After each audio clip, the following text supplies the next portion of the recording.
सल्लल्लाहु अलैका या रसूल अल्लाह वसल्लम अलैका या हबीब अल्लाह।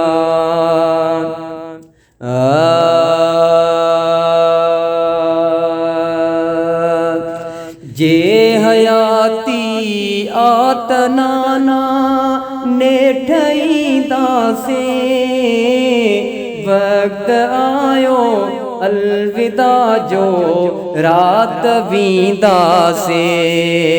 जे हयाती आतनाना नेठई दासे वक्त आयो अलविदा जो रात वींदा से। जे हयाती आतनाना था वञऊं हाणे रखी बस आसरो अल्लाह में। घर फिदा बचड़ा फिदा सिर फी सबीलिल्लाह में। था वञऊं हाणे रखी बस आसरो अल्लाह में। घर फिदा बचड़ा फिदा सिर फी सबीलिल्लाह में। कंहिं बेकूफ़ीअ खे ॾोरापो कोन ॾींदासे वक्त आयो अलविदा जो रात वींदासे।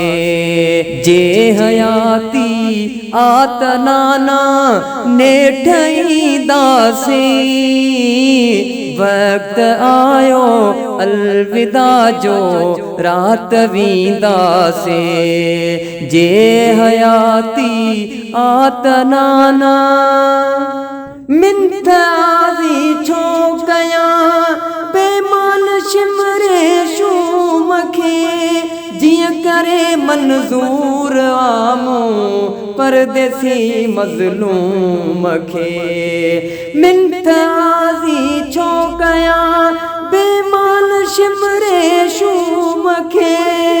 जियां करे मंज़ूर आमो परदेसी मज़लूम खे। कैद किस्मत जा अकेले सिर कटींदासे वक्त आयो अलविदा जो रात वींदासे। जे हयाती आतनाना नेठई दासे वक्त आयो अलविदा जो रात वींदासे। जे हयाती आतनाना वक़्त बाकी ज़रूरत घोट घुर हथड़ा खणी। ही अमण खातून जा गुल खैर साए खणी।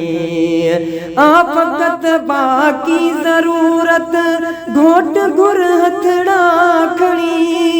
ही अमण खातून जा गुल खैर साए खणी। बनजी परवाना कुलई कुर्बान थींदासे वक्त आयो अलविदा जो रात वींदासे। जे हयाती आतनाना नेठई दासे वक्त आयो अलविदा जो रात वींदासे। जे हयाती आतनाना थोनिया मासूम नठड़े पीर असगर पाक खे। शल हुजे जिंदड़ी हयाती खीर जे हेराक खे। थोनिया मासूम नठड़े पीर असगर पाक खे। शल हुजे जिंदड़ी हयाती खीर जे हेराक खे।